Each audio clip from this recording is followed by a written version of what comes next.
안녕하십니까, 이 선생입니다. 상당히 오랜만에 다시 뵙게 됐네요. 거의 지난번 2월 20일 전산회계 특별시험 대비로 처음 이제 동영상 강의를 릴레이로 시작을 해서 꼬박 한 보름 정도 됐나요? 보름 만에 다시 뵙는 것 같아요. 자, 이제 3월 초인데요. 지금이 3월 오늘이 며칠이냐면 3월 5일 되겠네요. 예, 3월 5일인데 이제 본격적으로 4월 10일 대비 전산세무 2급 그 유형별, 테마별 학습을 진행하도록 하겠습니다. 오늘은 거의 첫 번째 시간인데요. 일반 준표 입력 테마 학습을 65회부터 거꾸로 53회까지 진행을 할 건데요. 첫 번째 시간 진행하도록 하겠습니다. 자, 여러분 65회 기출문제를 준비를 해주시고요. 자, 첫 번째 문제인 4월 20일부터 진행하도록 하겠습니다. 4월 20일, 자, 날짜 4월 20일이고요. 자, 문제 바로 들어갈게요. 공상은행, 처음이라 말이 씹히네요. 자, 이해해 주시고요. 편집 안 하고 바로 가겠습니다. 공상은행으로부터 2014년도에 차입한 외화장기 차입금 20만 달러를 여기서 한번 우리가 끊고 가볼게요. 자, 20만 달러를 해서 한번 끊어 주시고요. 이자 비용 6천 달러와 함께 여기서 한번 더 끊어 주고요. 국민은행 보통예금에서 상환하였다. 여기서 한번 더 끊어 주고요. 자, 이제 끊는 포인트가 지금 3개인데요. 공상은행으로부터 차입한 외화장기 차입금 2천 달러가 있었다는 거죠. 근데 을이라는 거 있죠. 뭐뭐을, 뭐뭐는, 뭐뭐중, 뭐뭐이, 뭐뭐가 이런 것들은 앞에 채권 채무가 나오면 뒤에 뭐예요? 그 채권 채무의 감소 또는 소멸을 의미한다고 제가 수업 시간에 말씀드린 바가 있습니다. 자, 그래서 요것을 이제 없어진다는 의미로 보시면 되겠고, 그럼 차변의 부채가 없어지는구나 이런 느낌을 가질 수 있고요. 이자 비용 6천 달러와 함께 자, 국민은행 보통예금 계좌에서 상환하였다. 간단하게 여기서 이제 바로 분개를 확 해드리면 일단 외화장기 차입금이 그죠? 자, 이제 달러로 그냥 계산해 보면 20만 달러가 이제 갚아지는 거고요. 그 다음에 여기에 따른 이자 비용이 발생을 했는데 이자 비용도 6천 달러가 감소하는 거고, 그 다음에 이제 국민은행 보통예금에서 상환했으니까 그쵸, 20만 6천 달러가 같이 없어진다. 이제 요거는 이제 제가 외화로 계산했을 때의 얘기고요. 여러분들 이거 뭐 어렵게 생각하실 필요 없고 간단하게 외화로 이렇게 계산해 본 다음에 요것을 원화로 곱해 주시기만 하면 끝나는 부분이에요. 자, 그러면 이제 요것을 갖다가 칠판에 좀 자세하게 설명을 좀 드리도록 하겠습니다. 자, 먼저 여러분들 문제에 제시된 환율을 한번 볼게요. 환율을 보시면 자, 지금 2015년도죠. 자, 전년도, 자, 2015년도에 12월 31일 날 환율이 달러당 1,070원이었다고 되어 있습니다. 자, 그리고 자, 지금 2016년도죠. 16년 4월 20일 날 갚는 환율이 1,100원이라고 지금 명시가 되어 있고요. 자, 그러면 내가 이 당시에 빌렸을 때 외화장기 차입금의 금액은 얼마였을까요? 그렇죠. 20만 달러 곱하기 1,070원이 되겠죠. 그 다음에 자, 내가 지금 갚을 때의 환율은 얼마가 되겠습니까? 20만 달러 곱하기 그렇죠. 역시 1,100원이 되겠습니다. 이렇게 해서 나온 금액과 이렇게 해서 나온 금액을 비교하시면 되겠죠. 자, 그리고 이자 비용이 얼마 발생했다고 되어 있어요? 6천 달러가 발생했는데 이것은 자, 지금 갚는 거기 때문에 지금 환율로 계산을 해주셔야 된다. 이렇게 볼 수가 있겠습니다. 자, 그래서 660만 원이 먼저 계산되겠죠. 이자 비용. 그리고 이쪽에 있는 금액을 계산해 보면 그쵸? 2억 2천만 원이 되겠습니다. 2억 2천만 원을 상환하게끔 되겠고요. 2억 2천만 원. 그렇죠? 그 다음에 당초에 빌렸을 때 외화장기 차입금은 2억 1,400만 원이 되겠죠? 자, 그러면 여기서 우리가 정리를 좀 해볼 수 있겠습니다. 자, 정리를 좀 해보면요. 자, 이쪽에 나와 있는 자, 요 금액. 자, 이쪽에선 처음에 차입했을 때 자, 이건 모두 우리가 지금 상환했을 때 상황을 볼 수가 있겠죠? 자, 그럼 정리를 좀 해보면 분개를 해보겠습니다. 자, 대변에 보통 예금으로 나가는 돈은 이 당시에 그쵸, 우리가 상환해야 되는 금액 자, 2억 2천만 원과 660만 원을 합친 금액인 2억 2책 2억 2책? 2억 2천 긴장해서 그래요. 너무 오랜만에 만나서 2억 2,660만 원이 보통 예금에 나가게 되는 거고요. 그 다음에 자, 외화 장기 차입금이 되겠습니다. 계정 과목을 검색해 보시면 나오게 될 텐데요. 외화 장기 차입금이라는 계정 과목이 있을 거예요. 자, 장기 차입금 요 금액은 아무래도 이제 여기서 불러오는 금액이 되겠죠. 자, 여기 요 금액이 불러오는 금액이 아니라 요 금액이겠죠. 계산한 금액 2억 1,400만 원이 외화장기 차입금에 없어지는 거고요. 자, 그 다음에 어떻게 됩니까? 여기서 발생되어 있는 이자 비용은 그렇죠. 당일 환율이기 때문에 660만 원이 계산되는 거죠. 자, 그러면은 여기서 그냥 가시면 안 되고 외화장기 차입금에는 거래처를 걸어줘야 되는데 어디입니까? 그렇죠. 공상은행이 외화장기 차입금 거래처가 되겠습니다.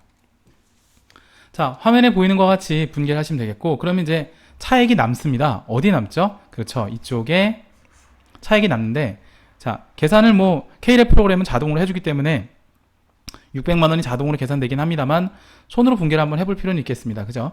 600만 원이 뭐가 되냐면 외환 차손이 되겠네요. 외환 차손. 그렇죠. 자, 이게 1월 1일부터 12월 30일 사이에 보통 이걸 기준거래라고 합니다. 기준거래에 발생되는 외화 관련된 차손익은 모두 외환 차손이나 외환 차익으로 분류가 되겠고요. 12월 31일 결산일 현재의 우리가 환산, 평가만 해봤을 때 따져서 환율 차이가 나는 것들은 외화 환산 손익이 되겠죠. 뭐 팁은 이미 예전에 전산회계 1급 테마 특강 때도 한번 설명드렸는데 또 처음 이제 들으시는 분들 계실까봐 말씀을 드려봤습니다. 다시 한번 설명드리면 1월 1일부터 12월 30일을 보통 우리가 이제 기준거래라고 하죠. 그 기준거래에 발생되어 있는 외화의 환율 차이에 대해서 우리가 분개할 때는 실현손익이라고 해서 외환 차익, 외환 차손이라고 하고요. 12월 31일 날 당일날 우리가 기말 평가에 의해서 발생되는 외화 환율에 대한 차이는 그렇죠. 외화 환산 이익이나 환산 손실로 한다. 이렇게 보시면 되겠습니다. 자, 첫 문제 치고선 좀 센 문제 같은데 사실상 좀 차분하게 생각하고 이렇게 저처럼 따져보면서 요모조모 따져보면서 풀어보시면 그렇게 어려운 문제는 아닙니다. 자, 요거 전표 입력 한번 들어가 볼게요. 자, K랩 프로그램. 자, 한양기업입니다. 자, 일반 전표 입력이죠. 자, 일반 전표 입력. 자, 날짜는 0420, 4월 20일 가주면 되겠고요. 자, 대변부터 먼저 가겠습니다. 대변에 보통예금 해주시고 2억 2,660만원 이렇게 입력해 주시면 되겠고요. 그 다음에 차변에 외화장기 차입금인데요. 외화라고 한번 검색해 볼까요? 아, 그렇죠. 외화장기 차입금이 여기 보입니다. 요거 선택해 주시면 되겠고요. 자, 그 다음에 거래처 걸어줘야 된다 그랬죠? 거래처는 공상이라고 해주시면 되겠죠? 공상은행. 아, 그리고 이제 K랩 프로그램의 이제 단점이자 장점은 금액을 자동으로 알아서 껴맞춰준다는 장점이 있으나, 그렇죠. 단점은 이렇게 나는 하지도 않았는데 금액을 또 이렇게 껴맞춰줘요. 금액 수정해 주셔야 되겠죠. 2억 1,400만원. 자, 그 다음에 우리 이자 비용이 나갔었죠. 자, 이자 비용 하고, 이자 비용도 1260이 아니라 660만원이었죠. 이자는 지금 현재 환율을 지급하는 거니까요.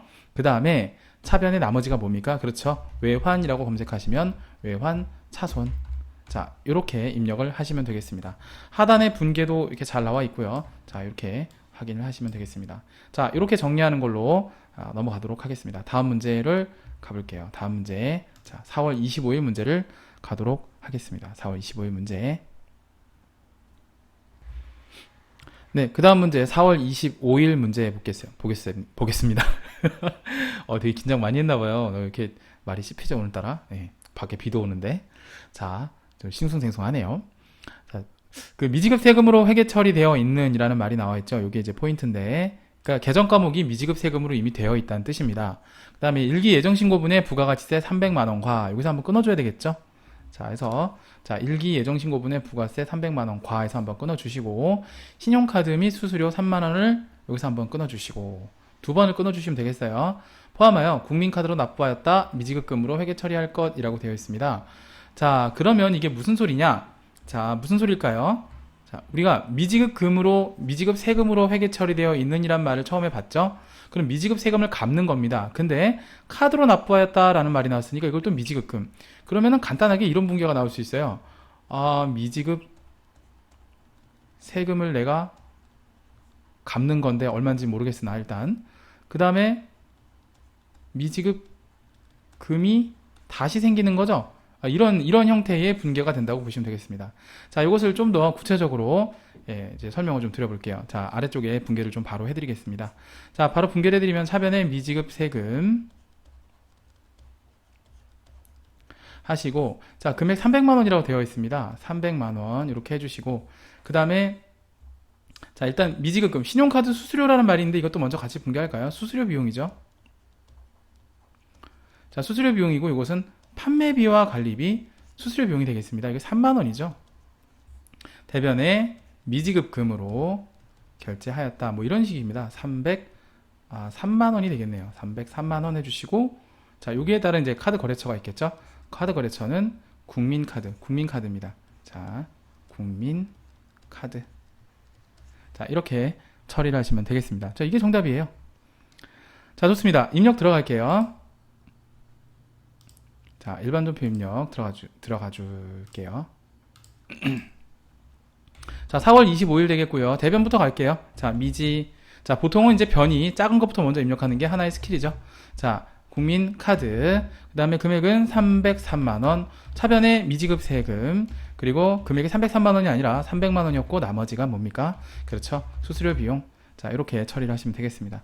자, 분계 한번 확인해 보시고요. 자, 요렇게 간단하게 풀고 넘어가도록 하겠습니다. 자, 다음 문제 갈게요. 자, 다음 문제. 자, 그 다음 문제는 5월 8일 문제가 되겠습니다. 3번. 자, 주의하실 점은 뭐냐면요. 달이 바뀌었다는 거예요.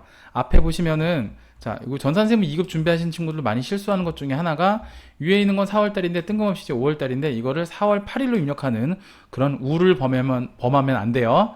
자, 그래서 지금 이제 5월 8일이란 거 잊지 마시고, 자, 계속 가볼게요. 자, 문제 보겠습니다. 주식회사 성환의 파산으로 인해 회수할 수 없는 채권으로서, 자, 파산이란 말이 나오니까 뭔가 떠올릴 수 있는 우리가 키워드가 대손이죠. 그 다음에 회수할 수 없는 채권으로서 여기까지 딱 보니까 대손이 났다는 건데, 이게 올해 난 게 아니라 어디에요? 전기에 대손 충당금과 상계해야 했던 받으러옴 5천만 원 중, 자, 여기서 한번 끊어볼게요. 그러면 작년에 이미 대손 처리를 했다는 거죠. 전기에 대손 충당금 상계하였던 받으러옴. 그런데 이게 그렇죠. 올해 들어서 2천만 원이 국민은행 보통예금 계좌에 입금되었다라는 거죠. 자, 이거를 우리가 문제에서 바로 제가 이제 키워드를 하나 설명드리면, 이것은 전기 대손 단기 회수에 해당되는 문제가 되겠습니다. 전기 대손 단기 회수는요, 하나의 법칙이 있습니다. 무조건이라는 말을 제가 잘 안 하는데, 무조건 대변에 대손 충당금 잔액을 써주셔야 돼요. 무조건 대변의 대충이다. 전기대손 단기회수는 무조건 대변의 대충이다. 이렇게 알고 계시면 될 것 같습니다. 자, 그래서 뭐 이거 어려운 건 아니고 바로 분개를 여기서 해드릴 수 있겠네요. 자, 분개를 바로 해드리면요. 2천만 원이 국민은행 보통예금 계좌에 입금되었다라고 되어 있으니까 잘 모르시는 분들도 차변의 보통예금이 2천만 원만큼 들어왔다는 건 충분히 하실 수 있는 부분이에요. 다만 대변이 뭐냐라는 건데, 대손 충당금 되겠습니다. 그리고 뭐 전산세무 2급 정도 되시면 이제 계정 과목 코드 번호 정도는 외우고 계셔야죠. 그렇죠. 대손 충당금. 받으러움이 110번이기 때문에 111번 대손 충당금 2천만 원을 분개를 해주시면 되겠다. 이런 겁니다. 자, 됐습니다. 요거 바로 분개 들어갈게요. 자, 5월 8일. 자, 그리고 차변부터 먼저 가죠. 뭐 차변의 보통예금 2천만 원, 대변의 대손 충당금 2천만 원. 됐습니다. 자, 이렇게 간단하게 정리를 해볼 수 있겠네요. 그 다음 문제를 가보죠. 그 다음 문제. 자, 4번 문제 되겠습니다. 7월 23일 되죠. 7월 23일. 자, 거래처엔 주식회사 설현상사. 아, 저 설현 저거 좋아하는데. 아무튼, 이렇게 많이 좋아하는 건 아니고요. 저는 와이프를 사랑합니다. 설현은 그냥 연예인이라, 아무튼 그렇고요. 외상매출금 2천만 원을 여기서 한번 끊어볼게요. 설현상사에 대한 외상매출금 2천만 원을 이라고 돼 있으니까, 자, 채권 채무 뒤에 을이라는 말이 나오면, 그쵸? 앞으로 얘를 어떻게 하겠다는 거니까, 저는 고민하지 않고 대변에 외상매출금 하겠습니다. 베팅을 한번 크게 한번 해볼게요. 맞나 틀리나? 자, 여러분들도 한번 제 말이 뻥인지 진짜인지 한번 보세요. 자, 주식회사 설현상사 과감하게 한번 가보겠습니다. 이렇게 과감하게 가볼게요. 자, 금전 소비대차 계약. 금전 소비대차 계약이라는 건 뭐냐면요. 요거는 일종의 차용증을 써주고 이제 대여나 차입을 해줬다는 거예요. 대여 차입. 그러니까 소비대차라는 얘기는 대여랑 차입을 했다는 뜻이에요. 대여 차입, 그러니까 돈 꿔주고 받았다 이렇게 생각하시면 되겠습니다. 그러니까 이제 외상값을 못 갚을 것 같으니까 빚으로 전환시킨 거죠. 36개월간 대여하기로 했다. 이거 단기입니까? 장기입니까? 장기죠. 장기 대여금입니다. 자, 그래서 분계는 어떻게 돼요? 차변에 장기 대여금, 그 다음에 2천만 원인데 그거 안 써도 되는데 그죠? 그냥 네모해도 되는데 저 원래 수업할 때 네모 하거든요 그냥. 자, 이게 어디예요? 똑같이 주식회사, 예, 제가 연예인으로서만 좋아하는 설현상사. 자, 이렇게 되겠습니다. 자, 이게 정답이에요. 이렇게 분계를 하시면 되겠어요. 자, 이거 입력을 한번 해볼게요. 입력 들어가 보겠습니다. 자, 날짜 또 바뀌었죠? 달이 7월 23일 되겠고요. 그 다음에 차변에 장기 대여금, 자, 장기 대여금, 그리고 설현상사, 자, 설현이라고 해주시면 되겠죠? 김설현, 김설현인가요? 본명이? 헐, 김설현 맞습니다. 제가 좀 전에 네이버 검색하고 왔는데요. 맞네요. 그럼 제가 설현을 좋아한다기보다는, 이 문제를 낸 출제자분께서, 예, 설현을 상당히 좋아하시나 봐요. 아무튼 뭐, 그렇고요 2천만원. 수업은 안 하고 이상한 소리 하고 있어요. 자, 그 다음에 외상매출금, 그 다음에, 자, 이거, 뭐, 아시는 분은 아시겠지만, 또 뭐, 설현상사 하시지 마시고, 우린 쿨하게 플러스 엔터 치면 되죠? 예, 플러스 엔터. 아직 모르시는 분이 있을까봐. 전산세무 2급씩이나 되는데, 이런 프로그램의 기능적인 부분을 모르시면 안 되죠? 부단히 연습을 안 했다는 거죠? 일침을 가하고 있습니다, 막. 좋습니다. 다음 문제 갈게요. 5번째. 자, 12월 10일. 자, 12월 10일인데, 뜬금없이, 그죠? 12월 10일이에요. 투자 목적, 요거 밑줄 쳐야 되겠죠? 투자 목적으로, 자, 건물을 취득하고, 그러면 내가 사용할 목적으로 건물을 취득했다고 하면 이것은 건물이라고 표현하는 게 맞습니다. 그런데, 뭐죠? 그렇죠. 내가 사용할 목적이 아닌, 그죠? 한번 미천을 땡겨 보려고, 예, 여유자금을 활용해 보려고 투자 목적으로 건물을 취득했다면 이것은 뭐가 돼요? 그렇죠. 투자 부동산이 되겠죠. 투자 부동산. 투자 부동산인데, 자, 이것을 뭐라고요? 대금을 당좌수표를 발행하여 지급하였다. 자, 바로 분계 들어갈 수 있겠죠? 자, 분계 바로 해드릴게요. 차변에 투자 부동산. 금액 1억 원 되겠고요. 돈이 많은가 봐요. 1억 원씩은 투자하고. 대금은 당좌수표를 발행하여 지급하였다. 대변에 당좌예금 1억 원. 자, 이렇게 해주시면 되겠습니다. 자, 쉽죠? 자, 바로 입력 들어갈게요. 입력 들어가겠습니다. 자, 날짜는 바로 어플을 띄워서 7월달에서 12월 10일이 되겠고요. 차변에, 자, 투자부동산 183번 계정 과목, 그 다음에 1억 원, 그 다음에 대변에 당좌예금 이렇게 입력을 하시면 끝나네요. 와, 일반 전표가 5개가, 예, 하나 어려운 거 없이 상당히 쉬웠던, 우리 사실 합격률이 상당히 낮았었어요. 우리 작년에 12월달, 그죠? 2015년도 12월달 말에 12월이었죠. 갑자기 부가가치세 수정신고가 나오질 않나? 그죠? 그리고 또 잘 나오지도 않던 공통매입세가 안분계산이 나오고 어려운 상황이었어요. 그죠? 하지만 뭐, 예, 일반 논표 입력은 그냥 소소했습니다. 할만했어요. 자, 이렇게 해서 65회를 마쳤고요. 이제 64회의 데이터와 문제를 준비를 해주세요. 64회를 이어서 진행하도록 하겠습니다. 네, 이어서 64회 주식회사 세종기업 회사 코드 642번 문제 이어서 가도록 할게요. 자, 2월 28일 날짜 되겠고요. 문제 한번 읽어볼게요. 당사는 제품 판매 후 3년 이내 발생하는 하자에 대해서는 무상으로 수리해주고 있대요. 뭐 그런가 봐요. 요즘 이제 AS죠.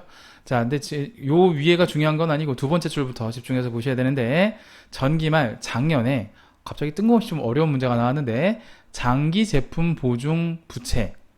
그렇죠. 문제가 어렵다기보다는 좀, 그렇죠. 이게 좀 생소하죠. 계상한 금액이 5천만 원이고, 약 일종의 이게 충당부채 성격인데요. 물건을 팔고 나면 거기에 대해서 하자에 대해서 이렇게 그 충당부채 형식으로 계상해 놓는 금액이 있어요. 이게 우리가 이제 뭐 장기 제품 보증 부채, 또 뭐 수선 충당 부채, 뭐 그다음에 그 건설업 같은 경우에는 뭐 공사 손실 충당 부채, 뭐 이런 것들이 있어요. 우리 대표적인 충당 부채가 뭐가 있죠? 퇴직급여 충당 부채가 있죠. 예, 뭐 그런 것들이 있습니다. 아무튼 이제 그거에 대해서 AS를 위해서 이제 충당 부채를 설정해 놓는 것을 얘기하는 건데, 내용을 보니까 5천만 원을 모아놓은 돈이 있었다는 거죠. 그런데 계속 내용을 보면 당일 오늘 제품의 하자 보증에 대해 비용으로 발생한 금액이 700만 원이 당좌수표로 지출되었다라는 거예요. 자, 그럼 간단하게 생각해 보세요. 이런 일이 벌어질 줄 알고 작년에 정기 말에 모아놨던 돈이 5천만 원 있었는데 마침 그게 사유가 발생해서, 그쵸, 그걸 까줘야 될 일이 생긴 거죠. 자, 그럼 간단하게 생각하십시오, 여러분들. 차변에 모아놓은 돈이, 그쵸, 까지는 거죠. 장기 보호가 아니라 장기 제품 보증이죠. 장기 제품 보증 부채, 뭐 이런 식으로 가면 되겠고요. 그 다음에 금액은 5천만 원이니까 넉넉하게 모아놨어요. 700만 원이 되겠습니다. 자, 그 다음에 대변에 그쵸, 당자 수표로 지급했으니까 당자 예금 700만 원, 뭐 이런 식으로 가면 돼요.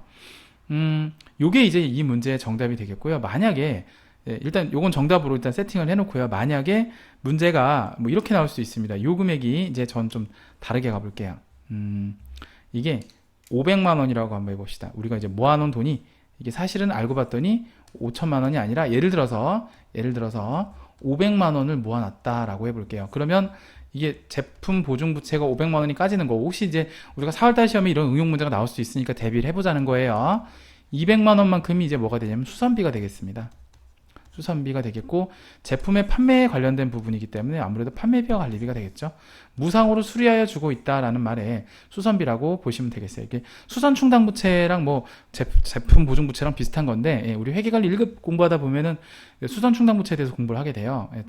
그 보증 비용, 뭐 수리 비용 이런 게 있어서 이제 아마 회계관리를 공부해 보시고 회계관리는 재경관리사를 공부해 보신 분들은 아마 이게 좀 확 와닿을 텐데, 전산회계 1급까지만 공부하시고 바로 이쪽에 오신 분들은 조금 이게 어려웠을 수도 있어요. 깊이가 있는 공부를 했으면 이게 조금 이제 이해가 갔을 부분인데, 갑자기 뜬금없이 이게 나와갖고 좀 당황했던 친구들이 있었을 것 같습니다. 자, 요거 이렇게 해결하는 걸로 하고요. 입력 바로 들어가죠. 입력 들어갈게요. 자, 일단 2월 28일 되겠고요. 그 다음에 차변에 장기 제품 보증 부채인데요. 얘는 코드가 뭐 이렇게 저도 외운 건 없어서 그냥 바로 장기라고 해서 한번 찾아볼게요. 너무 많아요. 그럼 제품이라고 한번 더 해볼까요? 아, 있네요. 314번. 예, 그 다음에 금액 700만 원 대변에 당자예금. 예, 저라고 뭐 모든 코드를 다 외우고 있겠습니까? 그죠? 예, 그럴 수 있어요. 모를 수 있어요. 자, 좋습니다. 이렇게 해놓으시고 그 다음 갈게요. 자, 빠져나오시고 그 다음 문제를 보도록 하겠습니다. 자, 이어서 5월 25일 2번 문제 되겠네요. 자, 회사는 보통주 액면가 주당 5,000원, 자, 1000주를 이렇게 돼 있는데요. 우리 항상 주의하실 사항이 있죠? 뭐가 있을까요? 그렇죠. 자, 주식이 나왔고 보통주가 액면가 5,000원, 주당 1000주라고 돼 있고요. 이거를 여기서 한번 끊어보세요. 4,500원에 발행하면서 발행이라고 돼 있죠? 그럼 이건 뭐예요? 그렇죠. 주식을 발행한 거죠. 주식을 발행했다면 제일 먼저 생각해야 될 게 뭐예요? 자본이 증가하겠구나. 그렇죠? 자본이 증가하겠구나. 그러면 고민하지 말고 저처럼 이렇게 쓰세요. 대변에 자본금, 자본금이죠. 주식을 발행한 거니까요. 5,000원 곱하기 1000주. 왜요? 항상 자본금은 액면 금액으로 증가를 하기 때문이죠. 500만 원. 그 다음에 4,500원에 발행했다고 돼 있으니까 돈이 얼마 들어온지는 잘 모르겠으나 450만 원만큼 차변에 들어온다는 거. 요거는 뭐 불변의 진리죠. 자, 여기서 한번 끊어주는 거죠. 이럴 때. 자, 끊어주시고, 죽음. 그 뭐, 살고 죽고 할 때 그 죽음입니까? 아니죠. 주식 대금을 줄여서 죽음이라고 합니다. 보통 예금으로 납입받았다. 아, 그러면 보통 예금으로 납입받는 건 뭐 똑같네요. 자, 그런데, 자, 그럼 이 상황에서, 앞으로 더 나가지 말고 이 상황에서 딱 끊고 봅시다. 50만 원이 지금 차변에 남아요. 이건 뭐죠? 이건 원래? 그렇죠. 주식 할인 발행 차금이라고 하죠. 이거를. 주식 할인 발행 차금이라고 합니다. 주식 할인 발행 차금은 자본 조정이죠. 예. 자, 그랬는데, 자, 여기까지 들어보니까 이게 답인 줄 알았더니, 이제 뒷얘기가 이제, 역전입니다. 발행 당시에 주식 발행 초과금 잔액이 20만 원이래요. 만약에 여러분, 이게 시험 문제 지금 명시가 돼 있으니 망정이지, 만약에 이게 시험 문제에 제시되어 있지 않다면, 만약에 이것이 제시가 되어 있지 않다면, 이건 여러분들 합계 잔액 시산표 조회에 들어가야 돼요. 아시겠죠? 요거 주의사항이에요. 꼭 알고 계세요. 아무튼 계속 갈게요. 그래서 20만 원이며 신주 발행 수수료 15만 원은 현금으로 지급하였다. 일단 제가 답만 빨리 말씀드리고 이론적인 내용 한번 정리를 해드릴 테니까 뭐 노트라든가 아니면 뭐 캡처를 한다든지, 그래서 스크린샷을 찍든지 해서 여러분들 걸로 만드시면 좋을 것 같아요. 일단은 요게 발행하는 그 주식 발행 초과금 잔액이 20만 원이라 돼 있으니까 일단 여기서 20만 원이 까져요. 그래서 얘가 지금 얼마가 되냐면 20만 원이 까지니까 30만 원이 됩니다. 그리고 주식 발행 초과금 잔액 20만 원 있죠? 이게 아래쪽에 자, 주식 발행 초과금 해서요. 금액이 20만 원만큼이 들어가요. 그럼 어쨌든 얘랑 합치면 50만 원 나오죠? 그리고 끝나는 게 아니고 신주 발행 수수료, 신주 발행비가 여기 더하기 다시 15만 원이 더해져서 결국에는 이 금액이 얼마가 돼요? 그렇죠. 이게 45만 원이 돼요. 그 다음에 현금으로 지급한 돈이 15만 원이 되는 거니까 대변에 현금 15만 원 이렇게 분계가 되는 겁니다. 자, 요거는 이제 제가 다시 한번 정리를 해드리긴 할 건데, 자, 요렇게 보시면 될 것 같아요. 그러면 일단 분계 정리는 어느 정도 됐죠? 자, 좋습니다. 자, 요거를 갖다가 칠판에 판서를 해드리고 좀 더 깊이 있는 얘기를 좀 해드릴게요.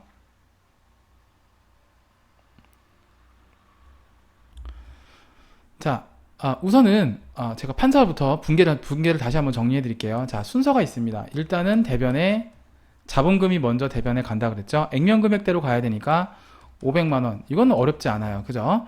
그 다음에 자, 우리 차변에 돈이 들어오는 거는 보통 예금은 돈이 들어온다고 했는데 이게 450만 원만큼이 들어온다고 했어요. 자, 그러면 나는 자본거래로서 손해를 본 거죠. 이걸 뭐라고 한다고요? 주식, 그쵸? 할인 발행 차금이라고 하겠습니다. 주할차 줄여서 쓸게요. 자, 그런데 몇 가지 단서 조항이 있었어요. 뭐가 있었냐? 자, 우리 첫 번째 단서 조항에 뭐가 있었냐면 첫 번째 단서 조항에 그렇죠. 주식 발행 초과금 잔액이 20만 원 있었다라는 말이 있었고, 두 번째는 신주 발행비가 있었다 이런 말이 나왔죠. 신주 발행비가 얼마다? 15만 원이 있었다라는 거죠. 이걸 제가 아까 막 더하고 빼고 했는데 이걸 왜 이렇게 했는지 설명을 드릴게요. 우리가 간단하게 설명드리면 주식 할인 발행 차금과 주식 발행 초과금은요 서로 한 재무제표에 살아있을 수 없습니다. 우리가 하늘 아래 두 개의 태양이 있을 수 없듯이, 그죠? 하늘 아래 태양과 그죠? 두 개의 태양이 있을 수 없듯이 서로 차감한 나머지, 서로 상계한 나머지 잔액, 얘가 만약에 1,000원이다. 근데 얘가 500원 발생했다. 그럼 상계하고 500원만 보고하든지, 또는 얘가 500원 있고 얘는 800원 있다라고 하면 이렇게 서로 상계한 나머지 300원만 보고하라. 이런 의미입니다. 이런 것들이 몇 가지 더 있는데 뒤에 설명드리고요. 아무튼 그래서요. 이 부분은 그래서 주식 할인 발행 차금이 50만 원이 아니라 얘가 상계가 되기 때문에 30만 원만 보고하는 게 맞는 거고요. 그리고 이 이펙트로 인해서, 이 효과로 인해서 주식 발행 초과금이 없어져도 되니까, 주식 발행 초과금은 자본 잉여금으로서 대변에 발생하고 차변에 소멸합니다. 그래서 주식 발행 초과금을 제가 차변에 없애준 거예요. 20만 원만큼을. 자, 그럼 어쨌든 이걸 이제 지워줄까요? 이렇게 지워서 그러면 정리를 좀 해드리면 이게 이렇게 돼서 그렇죠. 30만 원이 되는 거죠. 그렇죠. 그 다음에 자, 이렇게 하고 끝나는 줄 알았더니 문제를 하나를 더 냈어요. 뭘 냈냐면 바로 이 신주 발행비인데, 신주 발행비, 자, 요거 지우고 여기다 다시 써드릴게요. 칸이 협소하니까. 자, 그럼 요 얘기는 정리가 되셨을 거고, 신주 발행비에 대한 얘기를 좀 해드릴게요. 신주 발행비의 경우에는요, 자,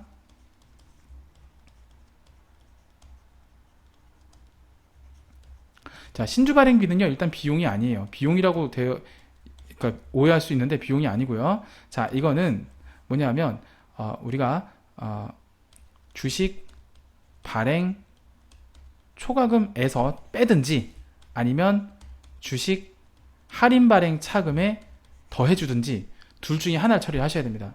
만약에 그냥 이런 것들이 아예 없다 그러면 그냥 주식 할인 발행 차금이에요. 그러니까 신주 발행비는요 결국엔 주식 할인 발행 차금이에요. 근데 아까 말씀드린 그런 성격 때문에 주식 발행 초과금이 발생하는 거래에서는 할인 발행 차금과 그쵸 동시에 공존할 수 없다 그랬죠. 그래서 차감하고 난 나머지만 살아남아야 되니까 이런 결과가 나오는 거고, 얘는 부호가 같는 거잖아요. 그러니까 이럴 경우에는 할인 발행 차금에 가산해주고 이런 겁니다. 그래서 여기 같은 경우에는 주식 할인 발행 차금이 지금 남아있는 상황이고 얘는 지금 재무제표 지금 없는 거잖아요. 그러면은 결과적으로는 뭐예요? 여기에 더해줘야 되니까 15만 원이 더해지는 결과가 생기는 거죠. 자, 그리고 이거를 뭘로 줬다 그랬어요? 현금으로 줬다고 했으니까 대변에 현금으로, 그렇죠, 15만 원이 더 나가주면 되는 거고요. 무슨 얘기인지 아시겠죠? 그래서 최종적으로 답을 정리해드리면 20만 원을 빼고 다시 15만 원을 더해주는 결과가 생겼기 때문에, 그래서 주식 할인 발행 차금이 얼마다? 45만 원이 계상이 되는 거라 양변이 일치하게 되는 그러한 분계가 되겠습니다. 자, 요거를 이렇게 정리를 좀 해드렸고요. 요거 좀 싹 다 지우고, 자, 여기 이런 것들이 몇 가지가 있는데 설명을 좀 드려볼게요. 일단은 우리가 이제 잉여적인 성격과 차감적인 성격인 것들이 서로 vs 대립되는 것들이 있어요. 지금 써드리는 것들은 서로 상대방이 반대 성격이기 때문에 서로 치고받고 싸워서 나머지 잔액만 한쪽에 남는 거예요. 지금 설명한 주식 발행 초과금, 그 다음에 주식, 그렇죠, 할인 발행 차금이 있을 수 있겠고, 제가 편의상 약자를 쓸게요. 글씨를 잘 못 쓰는 관계로. 그 다음에 감자 차익, 이건 약자를 못 쓰네. 자, 그 다음에 감자 차손. 가만히 보면 이쪽이 왠지 자본 잉여금 같고요, 이쪽은 자본 조정 같고, 뭐 그렇죠. 맞아요. 되게 그렇습니다. 그 다음 또 뭐가 있을까요? 그렇죠, 자기 주식 처분 이익이 되겠죠. 그 다음에 이게 자기 주식, 그렇죠, 처분 손실이 되겠어요. 성격이 비슷하죠. 자, 그 다음에 여기까지가 이제 자본 잉여금과 자본 조정에 대한 부분이 있고, 하나가 더 있어요. 뭐가 있냐면 매도 가능 증권. 얘도 이제 성격상 같이 있을 수 없죠. 매도 가능 증권 평가 이익과, 그 다음에 매도 가능 증권 평가 손실. 이거 줄여서 쓸걸. 바본가 봐. 나 왜 그러지? 자, 얘네들도 모두 반대 성격이기 때문에 서로 상계한 나머지 잔액을 보고한다라는 거예요. 하나 더 팁을 드리자면, 우리 사채 할증 발행 차금 다 쓸게요. 사채, 오늘 첫 시간이니까 다 써드릴게요. 할증 발행 차금, 이게 더하기 성격이죠. 그 다음에 이제 또 빼기 성격, 그렇죠, 사채 할인 발행 차금. 제 맘대로 할게요. 자, 이거 성격이 급해서 그래요. 자, 얘네들은요, 얘네들은 예외적으로 대립관계가 아닙니다. 그래서 같은 재무제표에 할증 발행 차금이나 할인 발행 차금이 모두 동시에 존재할 수가 있다는 거예요. 빨간색으로 쓴 것만 주의하시고, 어쨌든 좀 이론적인 부분이 4월 시험 준비를 하시면서 혹시나 이론적으로 공부하신 부분 중에서 이런 부분들이 좀 미흡했다면 한 번쯤은 정리를 하시고 가란 부분에서, 이건 이제 돌아가면서 이런 식의 문제들이 몇 번씩 나와요. 뭐 이번에는 지금 신주 발행에 대해서 주식 발행 초과금과 할인 발행 차금에 대한 얘기가 나왔습니다만, 뭐 다음 시험 문제에는 감자 차익이 나올 수도 있는 부분이고, 또 다음 시험에는 자기 주식에 대한 문제가 나올 수도 있는 거고, 또 다음 시험에는 매도 가능 증권이 나올 수도 있는 부분이기 때문에 제가 이거는 좀 지금 설명드리면 좋겠다 싶어서 짚고 넘어가 드리는 겁니다. 분계가 다 날라갔죠? 자, 아무튼 여러분은 분계를 다 적어 놓으셨거나 아니면 캡처를 해 놓으셨기 때문에 바로 입력 실습을 들어갈게요. 자, 입력을 들어가겠습니다. 5월 25일. 날짜가 바뀌었어요. 아까 1번은 2월이었다 갑자기 5월이에요. 이제 2번. 날짜 잘 보셔야 됩니다. 그래서 저는 원래 그래서 이렇게 입력 안 해요. 이렇게 하고, 정신없잖아요. 저도 회계를 벌써 한 12년 정도 하고 있는데요. 저도 정신이 없어요. 이렇게 하면. 그래서 저는 그냥 5월 25일. 원샷, 원킬. 이렇게 입력을 합니다. 그래야 시험 볼 때도 실수하지 않을 수 있고요. 좀 차분하게 입력이 가능해요. 자, 아무튼 그러면요, 그냥 순서대로, 보통은 변이 많은 거, 적은 거, 보통 변이 적은 거부터 합니다. 저는 대변부터 할게요. 변이 2개밖에 없으니까. 자, 500만원. 자, 그 다음에, 자, 15만원. 그리고 차변의 보통 예금 450만원. 그리고 차변의, 자, 주식 발행 초과금. 주식 발행 초과금이, 그냥 검색해 볼게요. 그냥. 주식 발행 초과금. 제 미천이 동났어요. 이제 다 외웠었는데. 자, 그 다음에 주식 할인 발행 차금. 자, 주식 할인 발행 차금이 어디 있습니까? 어디 있습니까? 예, 381번. 여기 있네요. 자, 여기 있네요. 자, 이렇게 정리를 하시면 되겠습니다. 자, 이게 정답이고요. 자, 좋습니다. 어려운 거 큰 건 하나 했네요. 그 다음 문제를 보도록 할게요. 그 다음 문제. 자, 다음 문제 보면 7월 3일입니다. 또 달이 바뀌었어요. 조심해야 돼요. 7월 3일. 본사 건물에 대하여 전년도에 납부하였던 전기료 중, 그러니까 전년도에 납부하였던 전기료, 뭐 수도광열비겠죠? 본사 건물이니까. 과오납한, 자, 많이 낸 금액인 30만원이, 자, 당사 보통예금으로 입금되어 오류를 수정하였다라고 되어 있습니다. 그리고 중대한 오류가 아니다. 자비익은 사용하지 마시오 라고 되어 있어요. 오류에 대한 문제가 나오면 대개 10중 8구 전기 오류 수정 이익이 답인데요. 자, 일단 답을 먼저 알려드리고 그리고 이론 설명을 드릴게요. 뭐 어려운 건 아닙니다. 자, 일단 답은요, 간단합니다. 자, 돈이 들어온 것부터 먼저 하면 되죠. 30만원이 당사 보통예금 보통예금으로 입금돼요. 차변의 보통예금 30만원 됐고요. 그 다음에 이제 뭔가 30만원이 들어왔는데 자비익을 하려 했더니 자비익은 하지 말래요. 그럼 어쩌라고, 그죠? 예, 이럴 때 사용하는 계정 과목이 바로 전기 오류. 전기 오류가 그 스파크 피카츄 그 오류 그 전기가 아니고요. 작년, 전년도 이게 전기라고 전기. 올해를 단기라고 하잖아요. 내년은 차기라고 그 전기에 발생된 오류를 자, 수정함으로써 발생되는 이익이다. 전기 오류 수정 이익입니다. 이게 이제 번호가요. 912번인데요. 300번대가 있고 900번대가 있는데 900번대를 씁니다. 왜냐하면 이게 중대한 오류가 아니기 때문에 그건 뒤에 가 설명드릴게요. 그래서 여기 30만 원 입력하고 설명을 드릴게요. 자, 입력하고 설명을 드리도록 하겠습니다. 자, 날짜는 7월 3일이 되겠고요. 차변의 보통예금 그리고 금액은 30만 원. 난 저기에다 입력하고 있네. 30만 원. 그다음에 912번 전기오류 수정이 이렇게 입력하시면 되는데요. 실제로 이제 검색을 한번 해보면요, 전기 오류라고 해보면 좀 확대를 해드릴게요. 자, 확대해 보면 전기 오류 수정 이익과 전기 오류 수정 손실이 이렇게 4개가 있어요. 300번대에 2개가 있고요. 그다음에 900번대 2개가 있는데 300번대 2개는 잉여금 처분 항목, 즉 자본에 반영되는 항목들이고요. 900번대 항목은 영업의 수익 비용에 해당되는 부분입니다. 그래서 주로 중대한 오류라 그러면 300번대를 처리하고요. 중대하지 않은 오류라 그러면 그렇죠. 900번대를 처리합니다. 자, 그래서 설명을 좀 드렸고요. 이론적으로 조금만 보완해 드리고 이건 넘어가도록 할게요. 자, 우리가 이제 그 회계 변경과 오류 수정이라는 게 있어요. 네, 회계 변경과 오류 수정. 여러분 이제 교재에도 아마 있을 텐데 공부하시는 교재에도 그 중에 이제 오류 수정에 대한 부분이죠. 근데 회계 변경이라는 건 크게 2가지가 있죠. 회계 정책의 변경이라는 게 있고요. 그 다음에 이제 회계 추정의 변경. 이렇게 2가지가 있어요. 정책의 변경, 추정의 변경인데 이런 부분들은 이제 뒤에 가서 또 설명할 수 있으면 설명을 하고요. 간략하게는 그냥 뭐뭐 법에서 뭐뭐 법으로 바꾼다. 이런 거 정률법에 정액법으로 바꾼다. 그죠? 선입선출법에 후입선출법 바꾼다. 그 다음에 이것들은 이제 안에 있는 이 테두리 안에 있는 내용들, 예를 들어 내용 연수를 바꾼다던가, 그 다음에 감가 상각률을 바꾼다던가, 또는 있어요? 대손률을 바꾼다던가. 이런 것들 있죠. 이런 것들에 대한 내용이 추정의 변경이고요. 그 다음에 이제 오류 수정에 대한 내용을 말씀을 드리면, 자, 이거 지우고, 자, 오류 수정. 오류 수정에 대한 내용은요, 이겁니다. 이 오류가 이제 중대한 오류냐, 아니면 별로 안 중대한 오류냐, 중대하지 않은 오류냐, 이거에 따라 이제 경우가 틀려지는데, 이러면 이제 300번대를 써란 얘기고요. 그다음에 이렇게 되면 이제 900번대를 써라, 이런 얘기죠.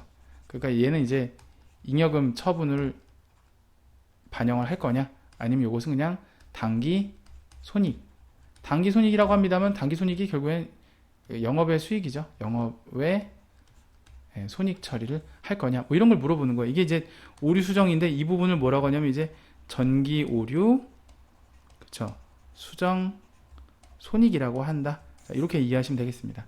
자, 그래서 이제 이론 설명 드려봤고요. 이런 내용도 다 설명을 드려봤습니다. 자, 그 다음을 가보면요, 바로 이어갈게요. 자, 12월 20일 문제입니다. 달이 또 바뀌었어요. 조심해야 돼요. 갑자기 5월, 2월, 5월, 7월 하다가 갑자기 12월. 뜬금없어요. 자, 보면요, 자기 주식, 그죠? 그 다음에 액면가액이 나오는데, 액면가액은 버려야 돼요. 내가 이제 주식을 발행할 때나 주식을 감자할 때, 매입 소각할 때만 액면이 필요한 거지, 내가 시중에 유통되는 주식을 사오는 게 자기 주식이잖아요. 이거는 그냥 버리시면 돼요. 100주를 주당 8,000원에 취득하고 현금 지급하자. 이게 중요한 거죠. 바로 분계 들어갈 수 있겠죠. 자, 그래서 바로 분계를 들어가 주면, 나는 뭘 산 거예요? 자기 주식을 산 거죠. 차변에 자기 주식, 그 다음에 1000주를 8,000원에 취득하니까 80만원, 그 다음에 현금을 지급하였으니까 대변에, 그렇죠, 현금 80만원. 자, 이렇게 분개해 주시면 되겠습니다. 이게 정답이고요. 출금존표 하시면 되겠네요. 와, 전산세무 2급에 정말 오랜만에 등장하는 출금존표예요. 자, 바로 입력 들어갈게요. 자, 12월 20일 출금, 그 다음에 자기 주식. 자, 자기 하고 검색해보면 자기 주식. 간지럽네요. 내가 다 간지럽네. 자기 하니까. 우리 와이프한테도 자기란 말 잘 안 하는데. 자, 자기 주식. 미쳤죠? 죄송해요. 제가 미쳤나봐요. 자, 됐습니다. 이렇게 가시면 되겠고, 비가 추적추적 내리니까 아주 정신이 없어요. 자, 그 다음 문제 보죠. 자, 12월 25일 크리스마스인데요. 자, 크리스마스. 자, 요건 좀 내용을 잘 보셔야 됩니다. 자, 갑니다. 본사 영업부서에서 근무하는 직원이 김정숙 씨. 옛날 제가 세무사무실 다닐 때 직장 동료가 김정숙 씨였는데, 대전에 계신 김정숙 씨 잘 계시나 모르겠네. 아무튼, 본사 영업부에 근무하는 직원이 김정숙 씨의 급여 명세서를, 자, 아래와 같이 확정하고, 여기까지는 사실 몰라도 돼요. 그 다음 얘기인데, 12월 15일 날 가불한 100만 원을 차감 후, 가불. 자, 가불금은 보통, 이제 밑에 가불금이라고 돼 있는데, 가불금은 보통 이제 뭐 가지급금이라던가, 또는 뭐, 예, 그 주임종 단기 채권 뭐 이런 식으로 처리를 하기도 합니다. 이 중에 좀 이따 설명드리고 보통 예금에서 지급했다고 돼 있어요. 그럼 이제 뭐 좋고 임직원 등 단기 채권으로 됐다. 주임종이라기 하는 게 아니라 이걸로 그냥 아예 계정 과목 쓰기로 했다고 돼 있네요. 예, 계정이다. 하나의 계정 과목 처리한다 돼 있어요.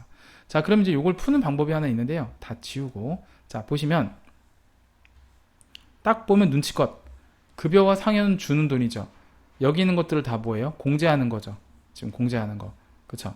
자, 여기를 기점으로 이쪽에 해당되는 부분들이 차변이 되겠습니다. 그리고 이쪽에 해당되는 부분들이 대변이 되겠고요. 자, 여기까지, 자, 토막을 나눠서 여기까지 여기에 해당되는 부분이 예수금이에요. 이건 아시죠? 이게 뭐예요? 그렇죠? 그 임직원 등, 그냥 줄여서 임직원 등이라고 할게요. 그 다음에 이게 뭐예요? 차감 지급액. 이건 뭘로 줬다고요? 보통 예금 지급하였다. 보통 예금. 이제 급여 상여. 이제 이건 나누자. 공제액은 하나의 계정 과목. 예, 뭐 그렇고. 예, 좋습니다. 급여인데 영업부서에서 근무하는 거니까 이제 800번대 급여가 될 것이고. 예, 상여금. 상여금이라는 계정 과목이 따로 있죠.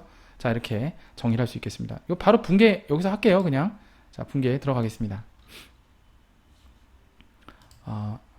분계를 바로 보여드리면. 자, 우선은 이제 급여가 발생한 거죠. 차변의 급여. 자, 800번대 급여니까 뭐 판이라고 하겠습니다. 판매비와 관리비. 금액은 200만원. 자, 그 다음에 상여금이 있었죠. 이 상여금도 결국에는 뭐예요? 판매비와 관리비죠. 전산세무 2급부터는 급여와 상여 웬만하면 나눠서 입력합니다. 전산회계 1급이나 2급은 이제 뭐 경우에 따라서 이제 한꺼번에 급여로 뭐 입력하고 그런 경우가 있었는데 세무 2급은 무조건 다 나눠야 돼요. 그 다음에 이제 공제한 항목 예수금이었죠. 자, 예수금이 얼마였죠? 20만원이었죠. 자, 그리고 이게 좀 논란이 참 많이 됐었는데 임직원 등 이거 단기 채권. 자, 임직원 등 단기 채권. 얘는요. 금액이 아까 얼마였죠? 100만원이라 했었죠? 100만원. 얘는요. 거래처 걸어줘야 돼요. 그래서 빨간색으로 하면 안 되지. 사람 이름인데 김정숙. 거래처 걸어 주셔야 됩니다. 자, 그리고 보통 예금. 나머지. 근데 보통 예금은 사실 뭐 계산 안 해도 되겠죠? 예, 네모해도 되겠죠. 어차피 입력할 때 이걸 맨 끝으로 놓으면 지가 알아서 껴 맞추잖아요. 160만원인데 뭐 문제 나와 있고. 자, 이런 식으로 정리하시면 되겠습니다.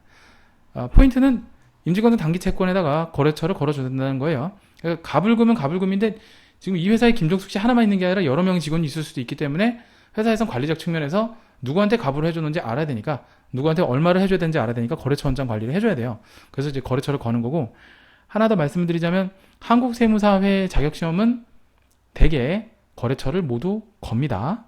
아시겠죠?